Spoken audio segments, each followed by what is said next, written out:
40 years ago, some federal funds became available for nutrition programs, to start nutrition programs, and I was involved with the regional planning agency, so they asked me to put together a plan for an elderly nutrition program, and I said, elderly nutrition, I don't know anything about the elderly nor about a nutrition program.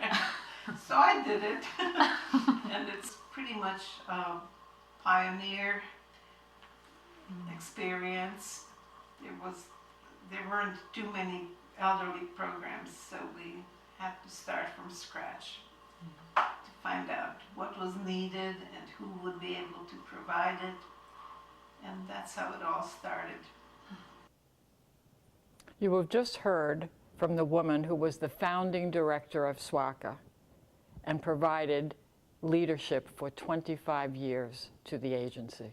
To better understand the impact services and programs have on our friends, we have selected 4 from our circle of friends to share their SWACA stories and experiences with you. You know the old phrase, it's harder for the caregiver than the patient?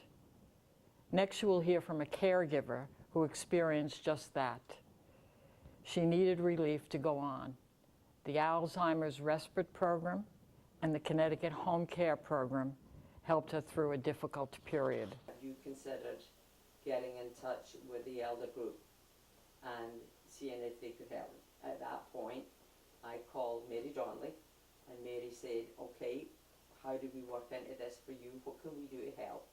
And from that point, Mary and our organisation, all of the group from down there, started helping me through the Title 19 process. And it's quite a process. I understand the whole ins and outs of it. But I honestly have to say, if your organisation had not been there for us, I don't think we'd be sitting in this house today. I don't think he would be in the same situation as he's in today, because helping, that help is what made our life continue forward. And just the people involved, if I ever had a problem, I would pick up the phone and I would say, something's here and I don't know how to handle it. I would immediately be transferred to whomever it was that would then walk me through it and say, this is what you need to do, and they got me right through the whole process. You will hear from a recently transitioned disabled woman who received assistance and support from the Money Follows the Person program.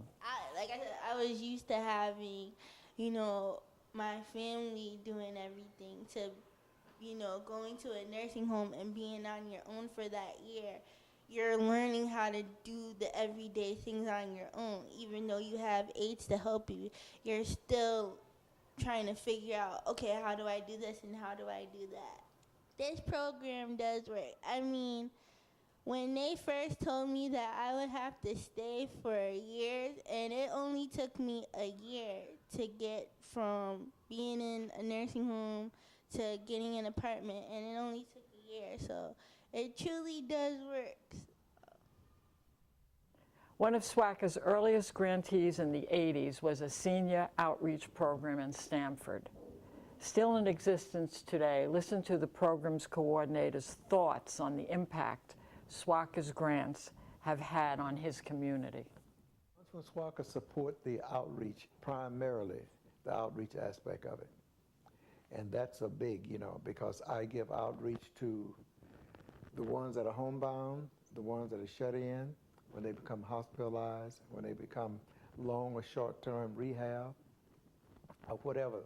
And when they have Medicare, Medicaid, Social Security papers, redetermination papers from the various senior buildings that they live in that they need guidance and help in filling them out. And all that SWACA, the outreach funds from that, it takes care of all of that.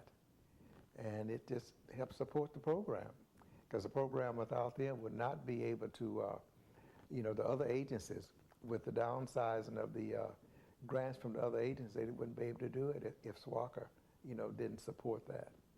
And so they are really a godsend. And I'd say without SWACA, I don't know how this program could manage to survive. That SWACA is only as good as those who represent us in the community. You will hear from a choices counselor. Actually thinking about it coming in today, that I think people, to some extent, misinterpret volunteer work, where they believe it's just a one-way street, where it's almost as though you're a do-gooder and you are helping people and getting nothing in return. And what you get in return is you meet some wonderful people, and also it's a challenge to learn something new, to learn about Medicare savings plans, new programs that come down the pike. As I mentioned earlier, it's something I find interesting. So to me, it's stimulating to really try and become somewhat expert on these programs so I can be a knowledgeable resource for people. When I listen to the stories, I stand in awe of the lives touched by the Southwestern Connecticut Agency on Aging. To quote Margaret Mead, never underestimate that a group of thoughtful, committed citizens can change the world. In fact, it's the only thing that can. The Southwestern Connecticut Agency on Aging celebrates its 40th anniversary and emanates the spirit of all of our board, staff, advisory council, grantees, and providers. The future holds unprecedented growth and change.